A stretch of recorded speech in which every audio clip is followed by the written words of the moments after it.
বাংলাদেশ নিয়ে প্রশ্ন করতে এসে প্রায় প্রতিবারই ভারতীয় সাংবাদিকরা চড়থাপ্পড় খাচ্ছেন সেই মার্কিন পররাষ্ট্র দপ্তরের মুখপাত্রের কাছে।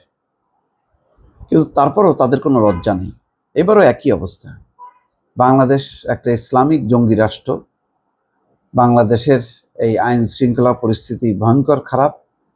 এই সমস্ত নিয়ে বারবার প্রশ্ন উঠছে। তাদের ধারণা যে যেহেতু এখন জো বাইডেন সরকার নেই, এখন হচ্ছে ট্রাম্প সরকার ক্ষমতা আছে, সুতরাং ট্রাম্প তো হচ্ছে ইউনুস বিরোধী।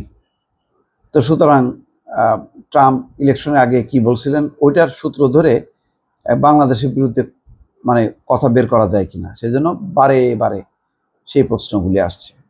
এবারও তাই। গতবার প্রশ্ন আসছিল যে বাংলাদেশের সংখ্যালঘুদের উপর অত্যাচার নির্যাতন, তখন বলছে না, এই ব্যাপারে বাংলাদেশ সরকারের পদক্ষেপে আমরা খুশি এবং আমরা চাই যে এটা অব্যাহত থাকুক। এরপরও খুশি হয়নি। আনন্দবাজার পত্রিকা সে ঘুরায় অন্যভাবে তাদের মতন করে লিখছে। তুলসী গ্যাবার্ডের একটা বিষয় তারা আনছে। তুলসী গ্যাবার্ড নাকি আবার এটা সামগ্রিকভাবে বলছে, এটা বর্তমান ইউনুস সরকারকে উদ্দেশ্য করে বলেনি। সেটা আবার অন্য যে কুগেলম্যান, বাংলা দক্ষিণ এশিয়া বিষয়ক যে বিশ্লেষক মাইকেল কুগেলম্যান, তার বিশ্লেষণে বলা হচ্ছে যে না, এটা তো ইউনুস সরকারের উদ্দেশ্যে না, এটা সামগ্রিকভাবে তিনি বলেছেন যে এটা হাসিনা সরকারের সময়ও এটা সব সময় এই একটা প্রশ্ন, এটা বাংলাদেশের সংখ্যালঘুদের একটা তারা কোণঠাসা থাকে, তারা নির্যাতনের মুখে থাকে, এরকম একটা, এবং সবারই এটার দায় দায়িত্ব আছে, এরকম একটা ভাবে বলছে। কিন্তু তারা নির্দিষ্ট করতে চায় ইউনুস সরকার, মানে ইউনুস সরকার হচ্ছে তাদের এক নম্বর এজেন্ডা।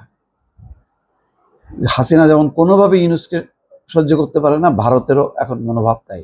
কোনোভাবে ইউনুস দরকার হয় জামাত ক্ষমতা আসুক তাও ভালো, আর বিএনপি আসলেও তাদের কোনো আপত্তি নেই, কিন্তু ইউনুস থাকতে পারবে না, এই হচ্ছে ব্যাপার। তো এইবারও চট থাপ্পড়টা খাইছে এই অর্থে যে মুখপাত্র ট্যামি ব্রুস, যে মার্কিন পররাষ্ট্র দপ্তরের নবনিযুক্ত মুখপাত্র, তার কাছে প্রশ্ন উঠছে এবং খুবই দেখেন বিব্রতকর প্রশ্ন। যে তার কাছে প্রশ্ন করা হয়েছে যে বাংলাদেশ সম্পর্কে আমার দুটি প্রশ্ন আছে। কি প্রশ্ন? একটা হচ্ছে বাংলাদেশের সেনাপ্রধান বাংলাদেশে আসন্ন ইসলামপন্থী চরমপন্থী হামলার বিষয়ে সতর্ক করেছেন।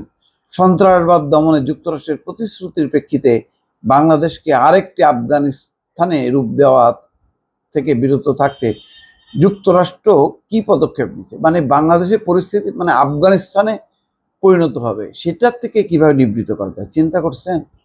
প্রশ্নের ধরনগুলো, হ্যাঁ, ওরা দেয় মানে ইয়ে খেয়ে আলু খেয়ে বড় হয়েছে, ওরা বোঝে না এইসব ধান্দা ফিকিরের প্রশ্ন। আর একটা প্রশ্ন কি, আমার দ্বিতীয় প্রশ্ন, মোহাম্মদ ইউনূস সরকারের অধীনে সাংবাদিকদের বেআইনি কারাদণ্ডের বিষয়টি কিভাবে মোকাবেলা করছে, বাংলাদেশের সংবাদপত্রের স্বাধীনতা সমুন্নত রাখার জন্য যুক্তরাষ্ট্র কিভাবে কাজ করছে। ব্রুস বলেন, আমরা এসব প্রশ্নের মুখোমুখি হই। দুইটা প্রশ্নের একটারও মানে উত্তর না দিয়ে বলছে যে আমরা এসব প্রশ্নের মুখোমুখি হই। আমি মনে করি আমরা অন্যান্য দেশগুলোর ইস্যু কিভাবে পরিচালনা করি তাদের বন্ধু হিসেবে বিবেচনা করলে তাদের কাছ থেকে আমরা কি আশা করি, অর্থাৎ কূটনৈতিক পরিস্থিতির দিকে ফিরে যাই। সৌভাগ্যবশত আমাদের একটি প্রশাসন এবং একজন পররাষ্ট্রমন্ত্রী আছেন যিনি কূটনৈতিক সমাধানের প্রতি সম্পূর্ণরূপে প্রতিশ্রুতিবদ্ধ। তিনি বিশ্বজুড়ে আমাদের বন্ধুদের সাথে মুখোমুখি কথোপকথন এবং অবশ্যই আমাদের শক্তির উপর এর প্রভাব আশা করা যায়। কি বলছেন? টেকনিক্যালি কিন্তু বুঝাই দিচ্ছে যে ভাই আমরা নতুন আসছি, আমাদের নতুন পররাষ্ট্রমন্ত্রী সে আমাদের যে সব বন্ধু দেশ অর্থাৎ বাংলাদেশ যুক্তরাষ্ট্রের একটা বন্ধু দেশ, তাদের সাথে আমরা আলোচনা করছি সেখানে কি সমস্যা আছে, আমাদের কি পরামর্শ, এগুলি নিয়ে আমরা মতামত ব্যক্ত করছি। আমরা এখনই কোনো কিছু মনে করি না যে ওখানে এটা হয়ে গেছে ওইটা হয়ে গেছে।